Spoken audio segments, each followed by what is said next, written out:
welcome to our Inspiring Leaders podcast. Claire and Nick, I'm so happy for you to be joining us at our HRD retreat, and we're going to discuss a whole loads of things, some of which we've covered at the retreat, including being a more strategic HRD, what you guys think the future of the workforce looks like, and what a high-performing HR function looks like. So I'm very excited to get into all of that.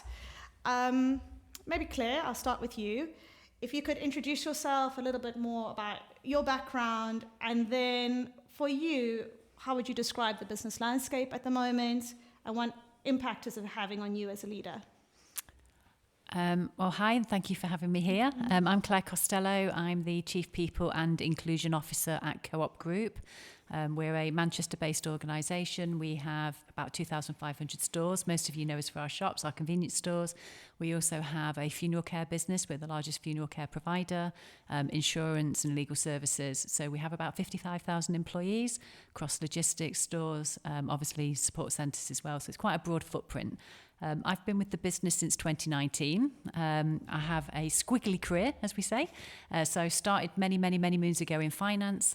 Don't hold that against me. Moved very quickly out into procurement, and then from procurement moved to people. But most of my life has been in retail. So 20 plus years at Asda Walmart, nearly 4 years, or over 4 years at Co-op, and then a small amount of time in industry. So quite broad from that point of view.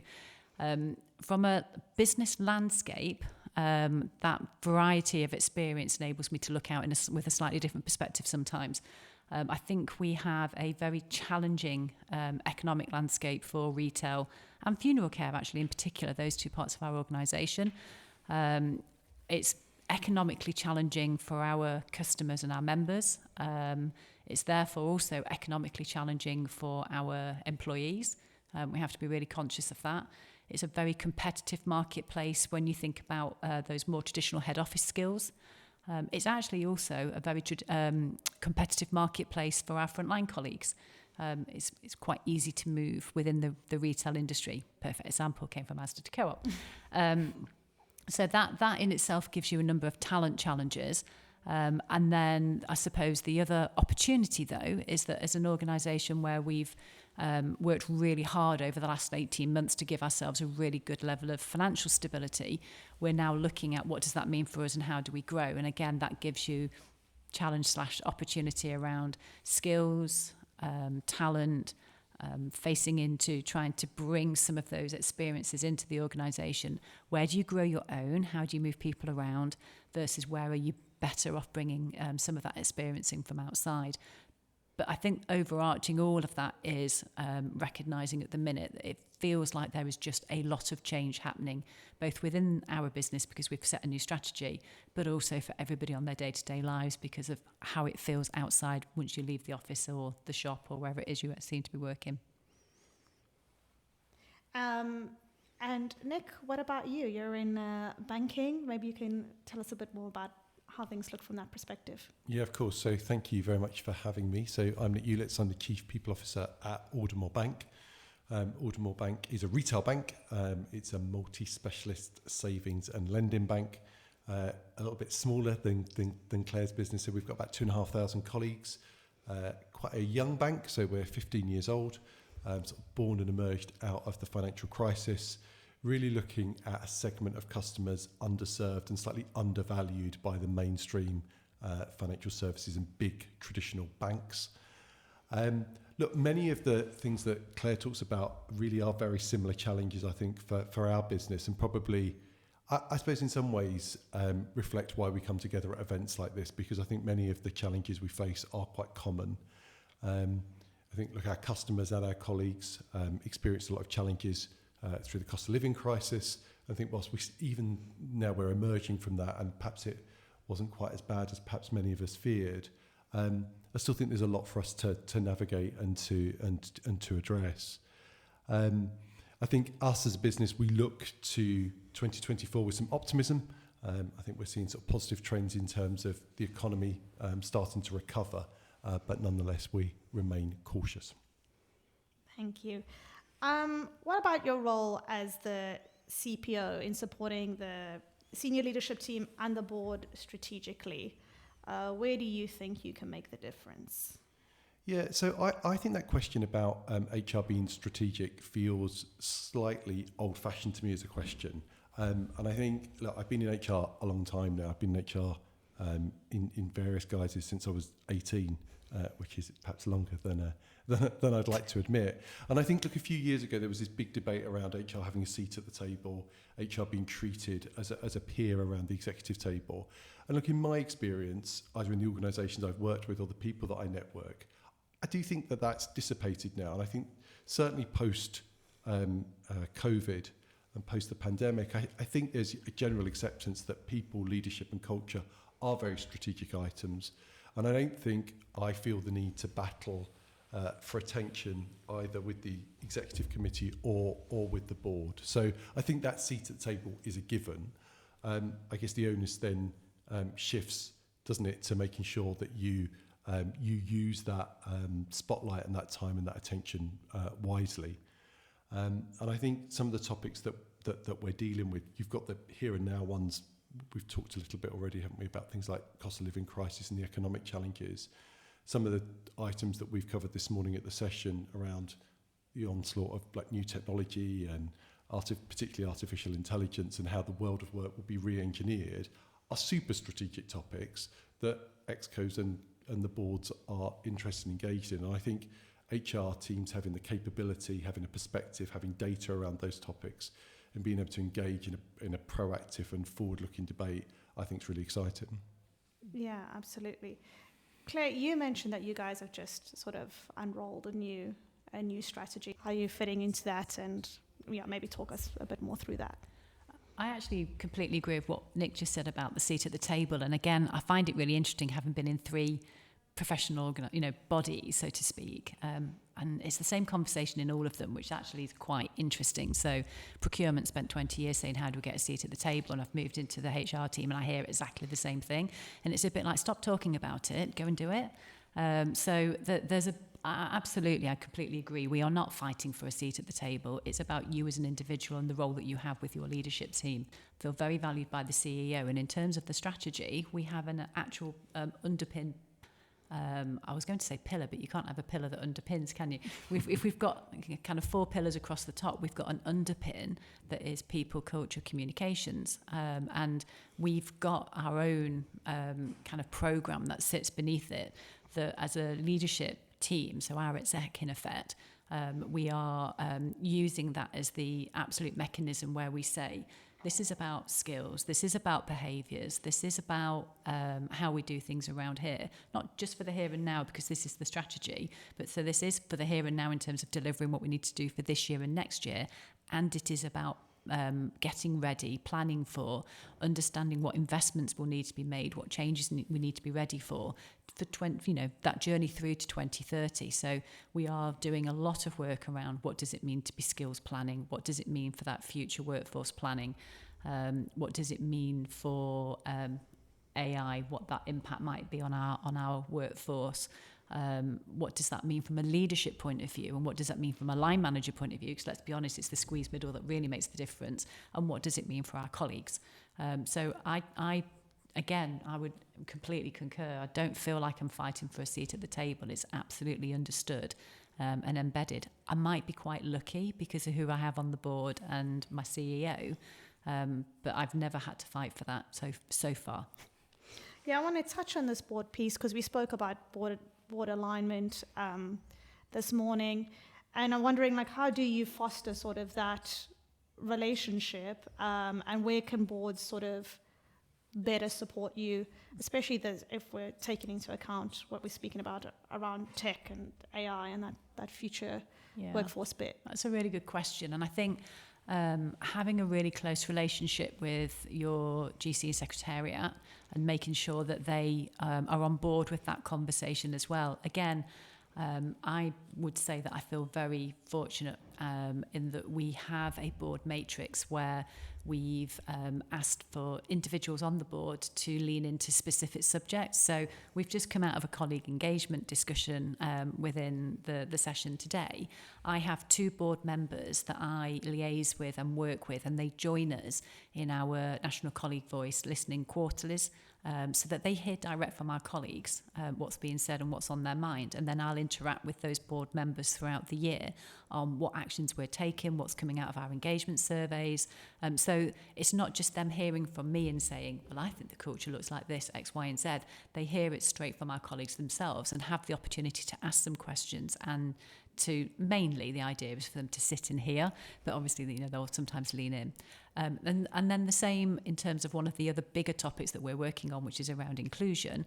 Again, I have 2 different board members that I interact with directly, and that's around making sure that throughout the course of the year we're talking specifically around what we've measured, what we've set up, what we're working towards, what our challenges are, what our concerns are, but actually from a point of view of learning from them, because as NEDs, they're sitting on other organisational boards and they're sharing that feedback back with us to say, well, have you thought about, and this is here. So that's over and above then the standard pieces of things that you would expect to flow through boards. So succession planning update, coming soon from in my world, which is why I'm feeling a little stressed today, and Remco and all of the normal things that we would do, as well as our normal annual update on this is what's on the people agenda this year. So I think having that structure with your board, agreed with your board, and being very clear on the expectation of those board members to you as an organisation. And it is really clear, they don't run, they're not supposed to step into the executive's role, but there is a duty that they have in terms of understanding the culture of the organisation. So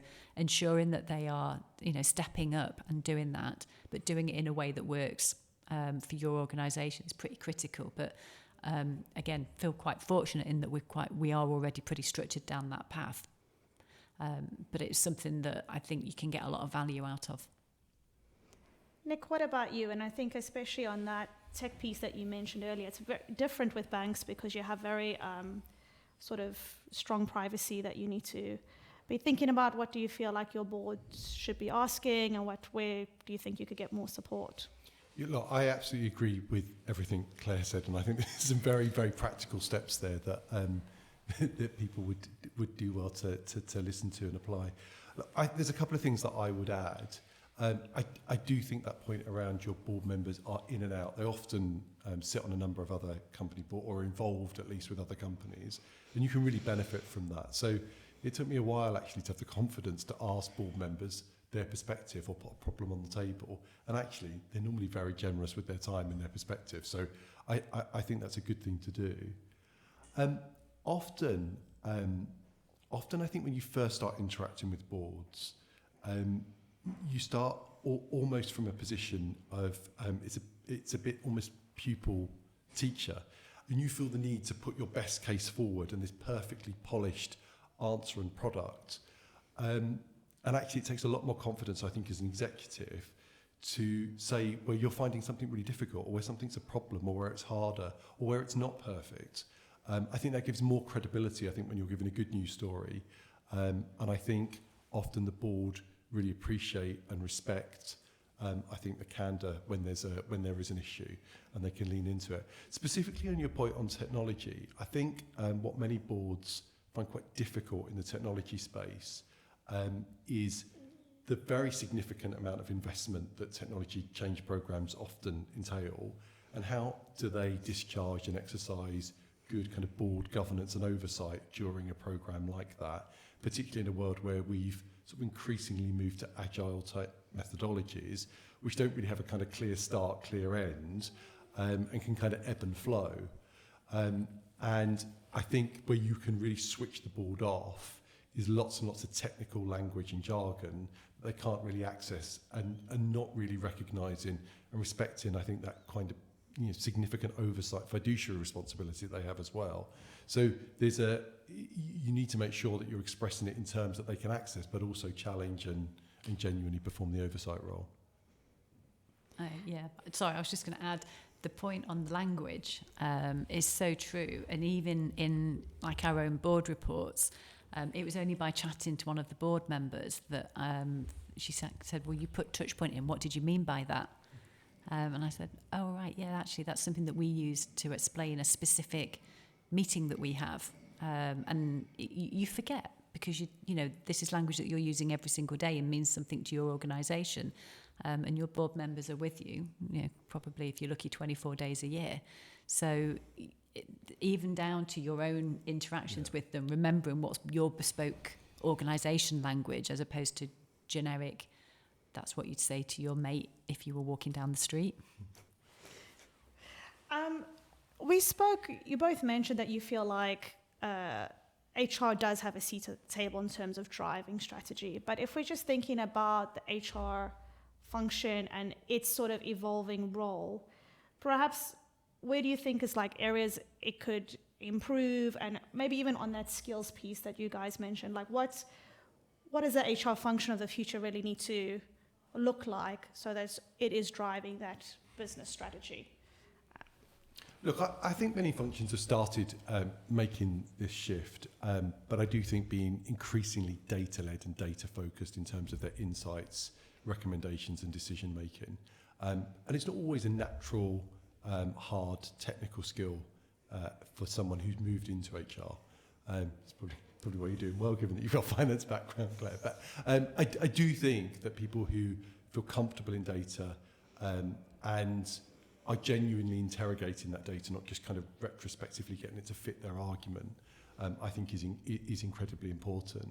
I think the HR practitioners that will do very well will chart a path and find a direction for their organisations to reinvent themselves with all of this emerging technology and a different kind of skill-based organisation, rather than waiting for requests and direction. I think they will kind of set their own strategy and they will lead their organisations through it. And I think that will set people apart. Yeah, I completely agree. I think the build on the data piece is the worry or watch out is that we don't get so drawn into it that we pull out every piece of data because we can. And that's what happens with people who aren't data confident.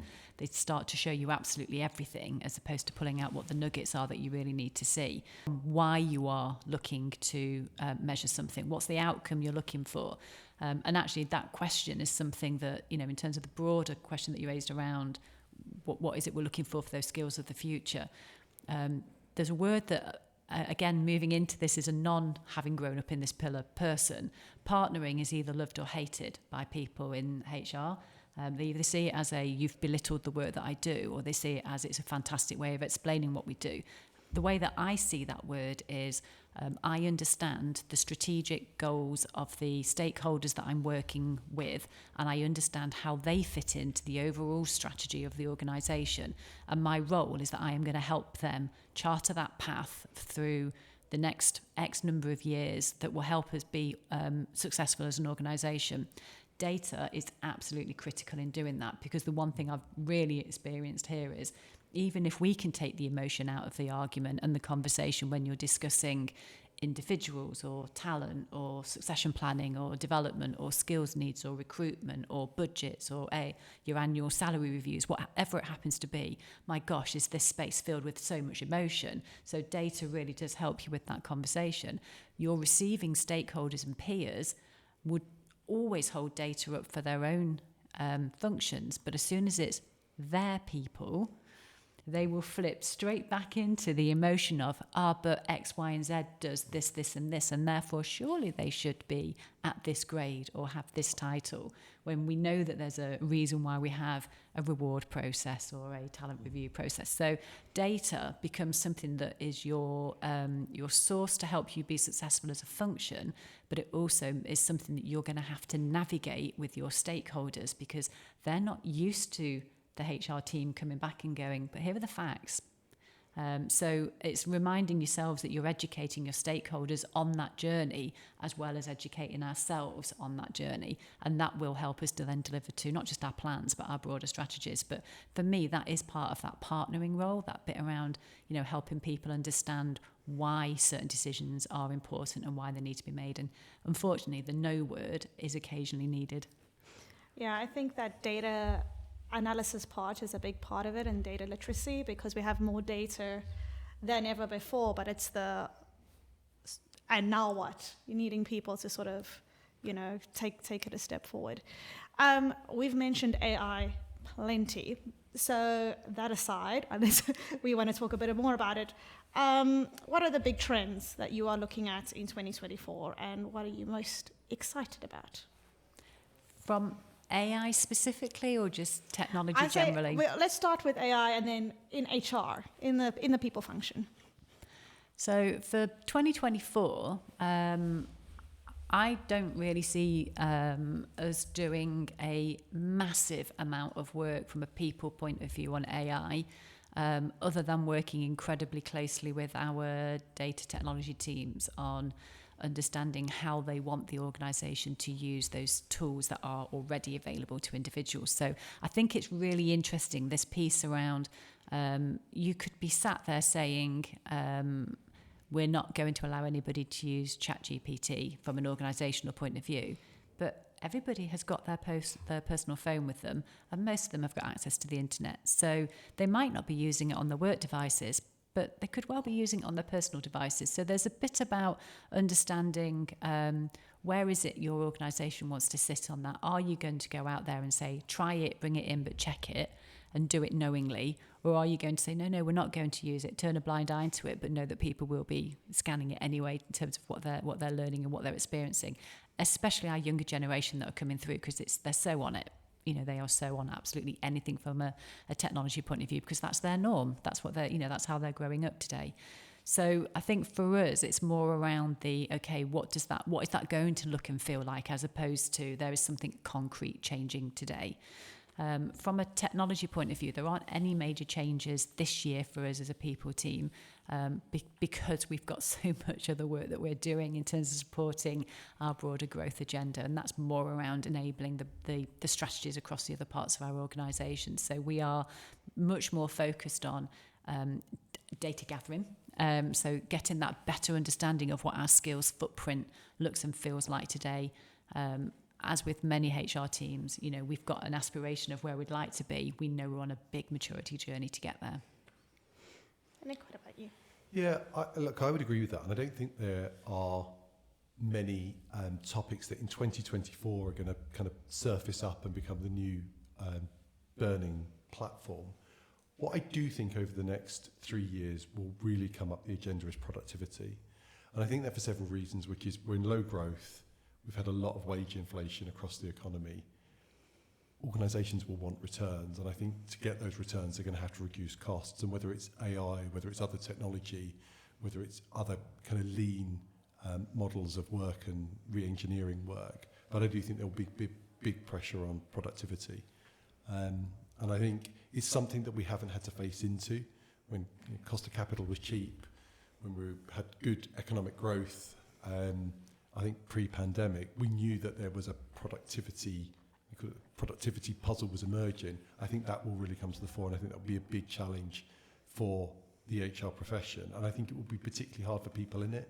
Many of us have grown up really over the last sort of decade and a half, very focused on quite positive elements of HR, whether it's been well-being, whether it's diversity and inclusion, learning, talent. They're very positive topics. I think there will be a slight toughening of the agenda, really focused around cost and productivity. Mm-hmm. Yeah, I wanted to follow up a bit on that, because I think there is a lot of reprioritizing going on. Do you want to get into that? Yeah, I was smiling and nodding away as you were talking about that. But it's interesting. I don't think of that as a HR agenda. I think that in my footprint, that's an operations agenda. But we are there to absolutely support and guide all the way through it. So you're absolutely right. I mean, in my space, if you think we have real living wage, that went up by 10.1% last year. The new living wage came out this year at just over 10% again. That is a significant investment into our colleagues. Now, absolutely the right thing to do, because this is the front line of our organisation and they're the heartbeat of making these things happen. And the point is, the real living wage means that they can actually live. So there's a reason for us doing this. It's all for the right reasons. However, it is the single biggest investment that we will make as an organisation. And we still want to be sustainable and are here for the next 140 years, having survived the last 140 years. So, the challenge will be around how are we more productive and how do we enable our colleagues to use their hours in the most effective way. And it may be that we ask them to do different things, so we start bringing tasks together in a different way. So we talk a lot about skills, and I think most people are thinking about office-based skills when they're having that conversation, and I have to keep saying, of my 55,000, that's about 3,000 or 4,000 colleagues. The rest of it is around how are we helping those other colleagues to be more effective, because that's where my cost base is, but actually that sits within our business units, so our retail sector or our logistics sector. But you're right, it absolutely is around productivity, and it's how do you get the most effective use out of those hours? How do you have contracts that enable you to have the right number of people in the right spaces at the right time when you've got years and years and years of legacy contracts, of a number of different organisations that have come together? How do you align all of that? They are then the big pieces of people work, HR work, but the actual delivery of that productivity for me is an operational challenge that we will support.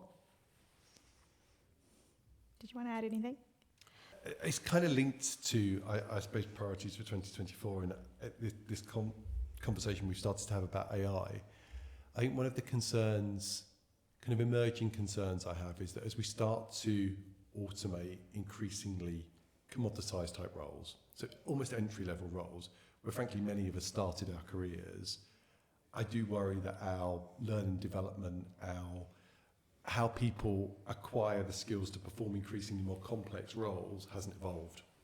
And I do think that that's a kind of quite a big, almost existential question that the HR community has got to start engaging with. There was a professor from Leeds University who was talking about that a little while ago, and it was really interesting. He was talking about how AI is a different form of industrial revolution. So, we've always seen it as being blue collar, and actually this is not the first time it's going to hit white collar, because spreadsheets, for example, are a great example of what changed a white collar job. But this is probably going to have the next big impact, isn't it? And you're right, it's that. His example was lawyers today or in the past have learnt their job by reading the papers and filing the papers and then having to go through line by line and do that annotation. You won't do that in the next X years. That would be systems driven. So the role of being that lawyer, for example, and moving on will be to look at, iterate and correct. But if you've not learnt it, how do you know how to review it and correct it? It's absolutely, you're right, the right question that you raised there, and it's a bit of a conundrum, isn't it? Yeah, that existential bit. I mean, I kind of think of it like, I read a comment online that said, AI won't replace you, someone using AI will. And maybe that's that piece in between, because those people that are coming in are going to be very digitally native with whether it's ChatGPT or Gemini or whatever the case may be. So it's about sort of adapting with the times. At least that's how I like to think about it. Yeah, I think it is, and I do. Look, there's clearly many positive benefits from it, but I think what we think this kind of concept, I think, started when we first had mass homework in post-pandemic, which is many of us have sort of learnt by osmosis, and it's not the job that we're actually performing, but it's the fact that I get to observe someone else, I get to be present with them in meetings when they're dealing with difficult issues. The tasks probably, can be performed remotely, and in this scenario can be performed by automation. But have I missed out on some of that learning opportunity? And I don't think we've figured out yet how to come up with a new model of learning. The other challenge to that somebody posed to me a few months ago when I was having a similar conversation is that our generation's issue, because we don't know how to adapt to it, because the generation coming up won't know anything else. So, because I said I was worried about, we have a full-on hybrid working environment, which I'm very supportive of and absolutely the right thing for us to do. I said my only worry is that first entry level, you come into the office, how do you get that experience of, as you've just said, that side by desk coaching, on the spot conversation that you have. And this lady said to me, yeah, but that's because that's how you learned. That doesn't mean that's how they'll learn. They'll figure out their own way of how they learn. You're going to have to figure out how you need to coach for that.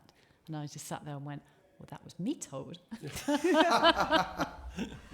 Well, since we're on the coaching topic, let's get into a bit about your own personal leadership style. How has that evolved over time, and where do you think you've changed in order to get the best out of your people? That's a really good question. I would hope I'm a much better leader now than I was when I first started. I've trust my team. I think because I've moved through different industries, I've had to learn and adapt a little bit anyway. When you're in the finance world, you tend to be more focused on control. When you move into procurement, you suddenly learn that you're much more around influence, because actually it's never your budget. It's always somebody else's money that you're trying to help them spend wisely. And you move into the people world, and somehow you kind of bridge across both spaces. So you're there to guide, you're there as a conscience, you're there to influence, you're there to listen. But ultimately you also have some compliance that you're there to hold people to as well. So I think certainly over the years I've had to learn to listen more. I've had to learn to move into the coach space more, so the asking of questions. I know that is my worst failing, because my natural instinct is to try and give an answer, because I've spent so many years in the space where that's what people have wanted from you. So it is the hardest bit to not dive into having an answer and saying, what is it you would like to do with that? So I would say that my style over the years has moved to trying really hard to listen more and coach more, but recognising that for me personally, they are always going to be the things that I have to work at, because it's not my instant go-to. So under stress, I will go straight back to control freak of what are we doing, what's the plan, what's due. You do it. I'm really comfortable with empowering, always have been, but I'm going to want to know when it is that's going to be due, manage my expectations. Stepping away from that when you're not in that ultimate stress zone, it's much easier then to say, okay, will you guide me as to when that can come back? So I think coaching is something that is going to become even more important for leaders as we move into the new world. So for anybody listening, get onto that skill sooner rather than later, and make it something that becomes more normal to you rather than having to think about it. I'm laughing whilst you're speaking, because that's definitely my development area. I love bashing out a to-do list. So look, I think as leaders we're all hopefully still growing, learning and developing. I do absolutely, kind of Claire's points really resonate with me. And I think many people, particularly in HR, do always carry a slight anxiety that they want to demonstrate their worth and their value. So I think as leaders we're often quite anxious, and we carry that anxiety and perhaps push a little bit on our teams at times. I do think the new generation entering the workforce have much greater expectation of us as leaders. I think when we came to the workforce, it was quite accepted to be shouted at and told what to do, and kind of rebuked if you made a mistake. It simply isn't today, and therefore I do think we have to be very adept at adapting our styles, taking feedback, evolving, but also still delivering. And that can be somewhat of a tension at times. How do you create an environment where people are happy, engaged, feel supported, but you're making sure you get the volume, cadence and output that you need to satisfy the demands of your stakeholders as well? Yeah, absolutely agree. And finally, to wrap us up, what would your advice be to someone who's taking on their first group HR role? So I think there's lots of different tips, but there's one I would always have, and I think it's probably where we started around having a seat at the table. Just make sure you've got a decent client. No matter how capable you are, how hard you work, how great your ideas are, if you don't have a client who doesn't value the people, leadership and culture agenda, then it will be, frankly, a very difficult job. So get a decent client, and everything will flow from there. I couldn't agree more, actually. I wouldn't have taken the role had I not known that I'd got 100% support of my CEO. So that relationship is so important. And as you grow into the role, you can move more into being the conscience for that individual. But as you start the role, you need to know that that they have got your back, and that if you need to raise some difficult points, that they will support you. So that would be number one. Number two for me, again, not having grown up in this area, would be understand Remco fairly quickly, get under your reward team, understand what the terms of reference are and what your role is in that, because it will be different for every organisation as to whether it's you or your reward lead that takes the lead, and understand very quickly who makes that part of the board subcommittee up, and therefore what the dynamics are within it. So only because it doesn't happen all the time, and it's incredibly stressful. So get that one under your belt so that you're more comfortable with it as you walk in. Fabulous.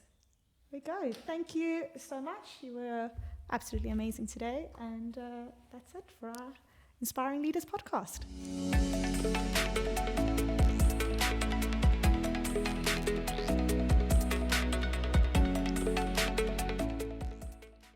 Thanks for listening to this edition of Criticaleye's Inspiring Leaders podcast.